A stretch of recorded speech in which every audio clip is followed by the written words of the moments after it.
During the marriage ceremony in Raipur, a crane was arranged for the special entry of the bride and groom to make the wedding memorable. The bride and groom were being lowered with the help of a crane when suddenly the crane broke down, after which the bride and groom fell on the ground from a height of about 5 to 6 feet. It is being told that after this incident, the family members got angry, but after a while, everything calmed down and the program started again. The event organizer said that the bride and groom were not injured in the incident, and after a while, the program was resumed. That one there was a violation. Personally, I wouldn't have it. Please continue. Continue. I love it. That's why I'm on this app. That's what I'm here for. Consistency. Let me go there and know. Continue, baby girl. I love it. Hey! Sure you don't hear the matter. I be you not get after. Crazy things are happening. Crazy things are happening. Problem.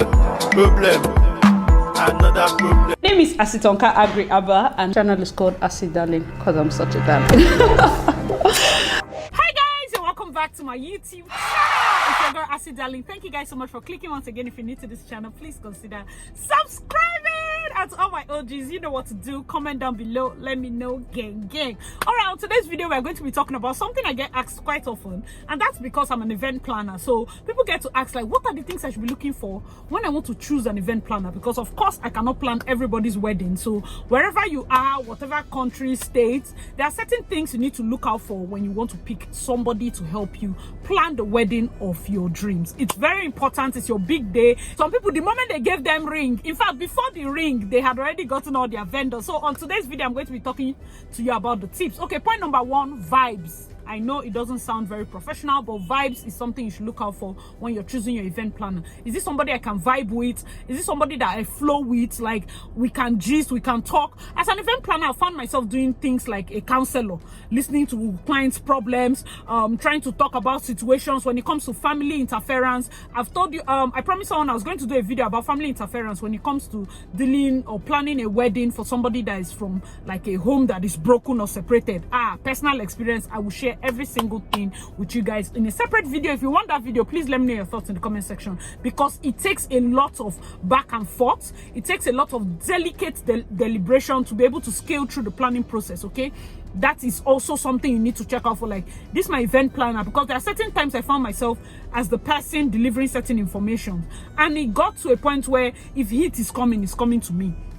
It's not going directly to the client. It's not sounding off from the mother-in-law. It's not sounding off from this person. Nobody's saying, oh, you insulted me, or you said this. Why will you suggest this? They'll be like, it's the planner that suggested. So it has to do with vibes. It has to do with somebody that you understand enough that you can put in your space to get that kind of thing. So a lot of people even chat me up and be like, hey, thank God you know all these spiritual things, so you're going to be my planner. Like, I used to fight winch, all those kind of...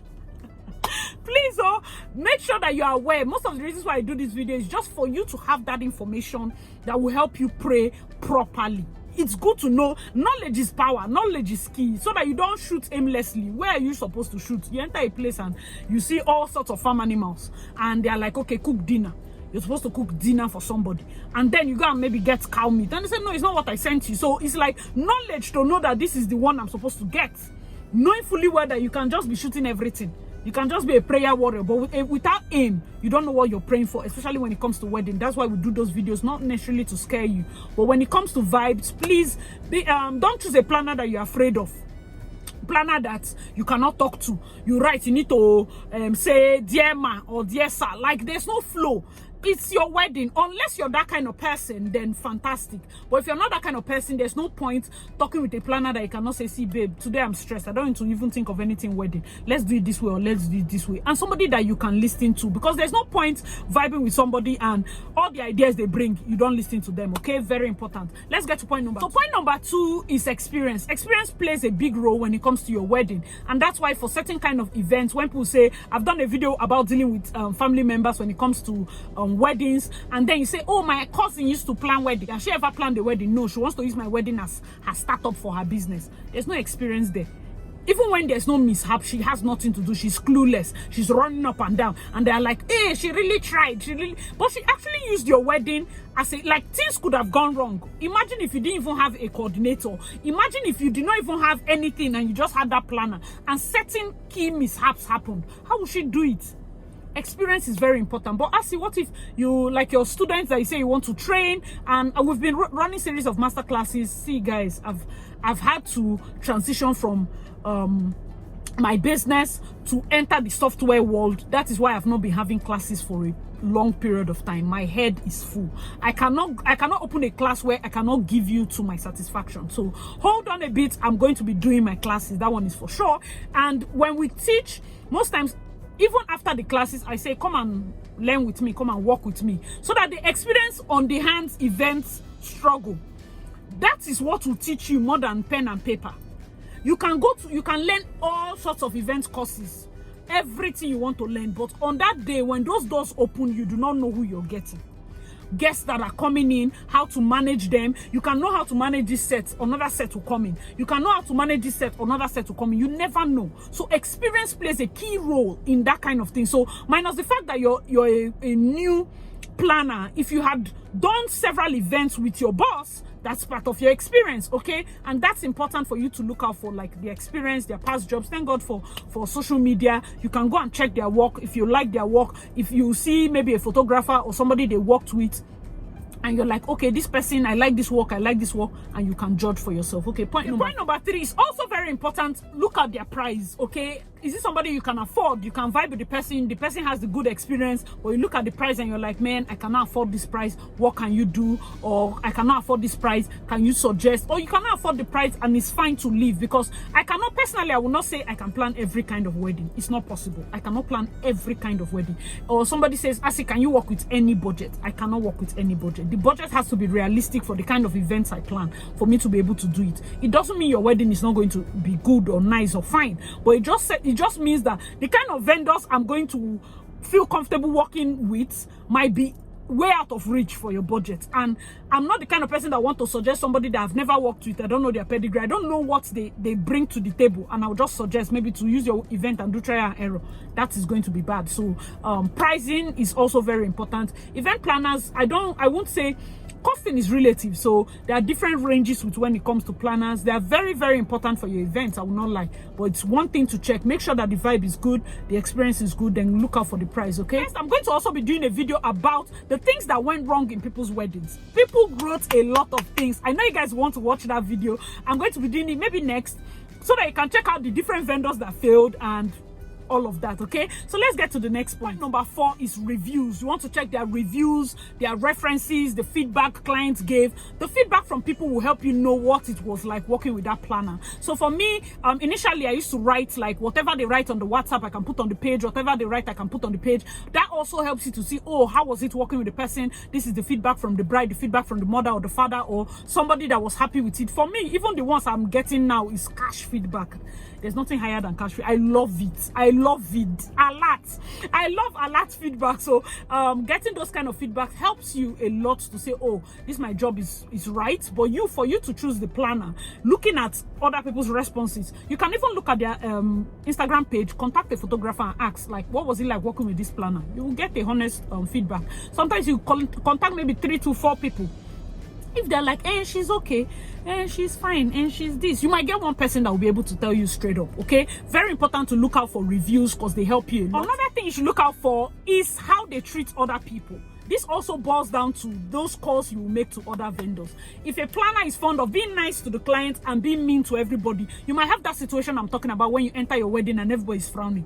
You don't know that they're frowning because of the planner, not because of you. You have your vendors that are not giving 110%. They are just acting on edge. You see a planner shouting on a vendor, seizing their money, seizing this, seizing that, and then planner and vendor, they are arguing and quarreling. No, that's a bad thing. Personally, I do not like it. I know several people that have been stuck in those kind of situations where after the event is over, vendor versus planner is still having their back and forth. I don't like it. So you have to look out for event planners. If you're the kind of person that you don't mind, that's fine, because I'm sure that some of these points are not deal breakers for other people, but for some it is. So if it's not a deal breaker for you, then that's fine. Look out for how they treat other people, because it's a telltale sign of the kind of person they are. How they treat people. It's like even when you're dating, what's one of the red flags? You enter a restaurant and the person you're dating is shouting on waiter, shouting on this, and you carried your 2 short legs Hi, which name is going to collect these 3 bullets now? Mabel, you carried your leg and you entered the relationship. You looked at that man with all those excesses. He's shouting on Keke man, he's slapping driver, slapping this person. Just know that you're with a violent person. The same thing when it comes to business. The way they treat other people, not necessarily the way they treat you, because you brought the money. They might treat you nice, okay? So very important point. Another thing you should check out for is your contract. They are going to give you a contract. Look through your contract. Be sure that the both of you are on the same page when it comes to what you're paying, when you're paying it, what you're getting for what you're paying, when they are coming, what they are delivering. Be sure that you're on the same page with your contract. It's not enough to say I am expecting, or I'm thinking that it's planner that used to pick money. We don't used to pick money. Me personally, I don't pick. Other planners might pick. I'm thinking that it's planner that is supposed to cook food in my house that morning. I'm sorry, no, it's not about the job description. Like, I feel that people keep imagining things when it comes to the description of an event planner, imagining extra roles when it comes to what an event planner is supposed to do. But please make sure that you are clear on the things you need to deliver, on the things you're expecting from the planner. Be very clear on it. And you as a person, be realistic with your budget. Be open to say, this is no, I don't think this one is good. I think this one is good. I think this one can fly. I don't think this one can fly. I'm also going to try to do a video with one of my past bride, kind of like for you to hear from a bride's point of view how the planning process was. I think somebody had asked for that video. Sorry, I'm going to do it. I'll look for somebody. Most of them are abroad in Abuja, Lagos, even the ones in Port Harcourt. I have to look for somebody. I'm going to do that video, trust me. Okay, me personally, I'm always happy to work with nice people. I've said it before. I don't like to work with people that give me Ogbanje vibes, people that are not nice. So in as much as you're checking out the planner is also checking you out, watching for tones, watching for undertones, watching for the vibe. If my phone is ringing and it's giving me anxiety attack because of the way you talk, no, that wedding I'm supposed to return your money. I just feel like if your chat is giving me a certain kind of vibe, it's not that you're a bad person. It just feels like there's no point for the both of us to be walking on eggshells. I've told people that marriage is not a test of good character. Anybody with any kind of character can marry. But when it comes to planning your wedding, let it not be an antagonistic relationship with your planner. You understand? Both ways. It should not be an antagonistic relationship. Personally, I do not like ungrateful clients, people that talk down on people, talk down on vendors, insult people. Every little thing, I have money. Usually they don't have anything. The money that they think they have not seen actual money. So all those kind of sly talks, unnecessary hiccups, like you're planning your wedding but you're making it seem like you're not interested. You're making it seem like you were forced to marry. I don't like those kind of things. Like, if there are clients that will tell you, see, I'm going to be busy from this to this. Whatever decision you make, just give me budget, give me the bill.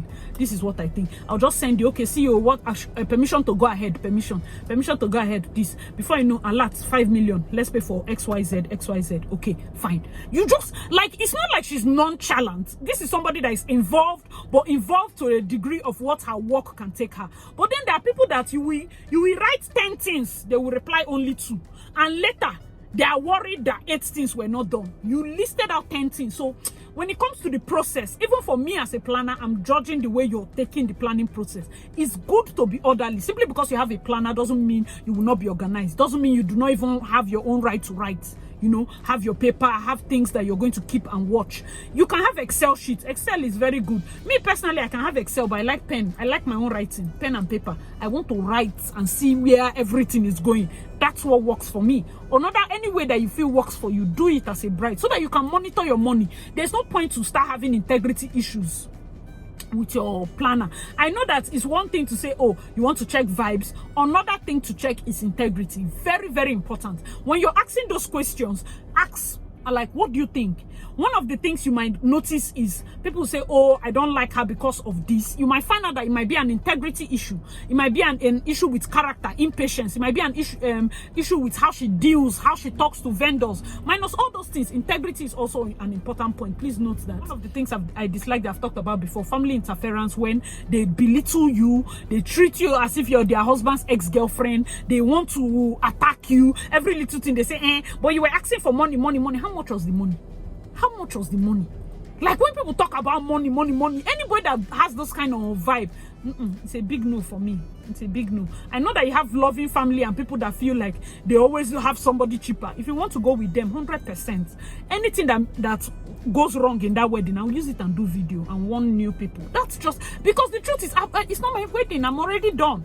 So if we advise and then you now rely on plenty family interference of people that married in 1999 to tell you that they have somebody that sews blouse on that day, look at the blouse on your body. The one that icks me the most is not listening to advice, but for everything, for me personally, that one icks me the most. So whoever you're going to choose as your event planner, make sure it's somebody that you can listen to. If you cannot listen to the person, there's no point choosing the person. I know that there are certain people that have chosen event planners based off my mother chose the person, my husband chose the person, my mother-in-law chose the person. Please, if you talk to the person and you don't like the person, please, you can tell them no. There's no point wasting our time.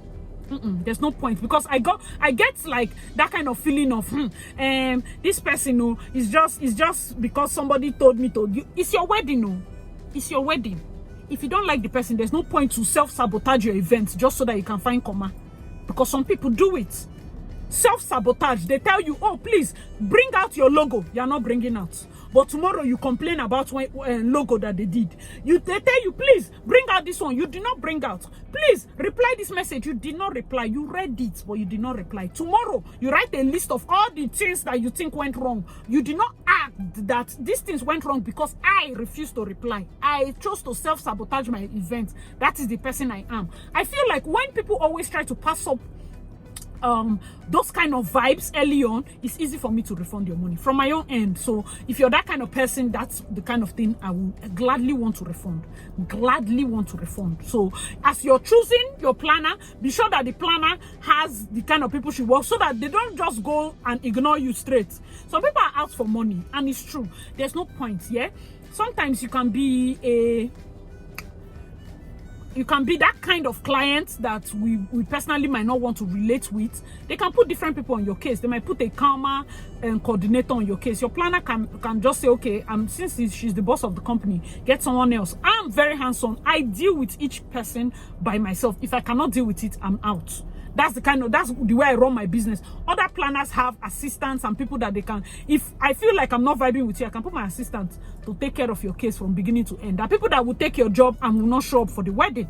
That kind of, when it comes to choosing, ask all the questions. Sorry, if you do not mind, I will tell you honestly, there are some events that the photographer, the main guy, is not the one that came. But because I've worked with these people, I know that these are the boys that they work with. These boys are equally good.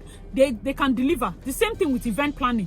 If your planner told you that, okay, I'm not going to be available, but don't worry, my ladies can deliver. As long as they deliver, that's fine. As long as you do not mind, that's fine. Okay, so these are things that you should look out for when you are choosing an event planner. There are lots and lots of points. Of course, I'm going to be spreading it out with all my other videos. Make sure you do not miss any of my videos. If you got value so far, please make sure to give this video a big fat thumbs up. Share this video to intending brides that are getting married, people that already have situations. Okay, so for those of you that have been married before, what was your experience like with your event planner? Let us know your thoughts in the comment section below. Did you have a good experience or a bad experience with your event planner? Let us know your thoughts in the comment section below. As usual, me, your girl, I'll see you down link. Please check out my other videos, and I'll see you in my next one. Bye guys.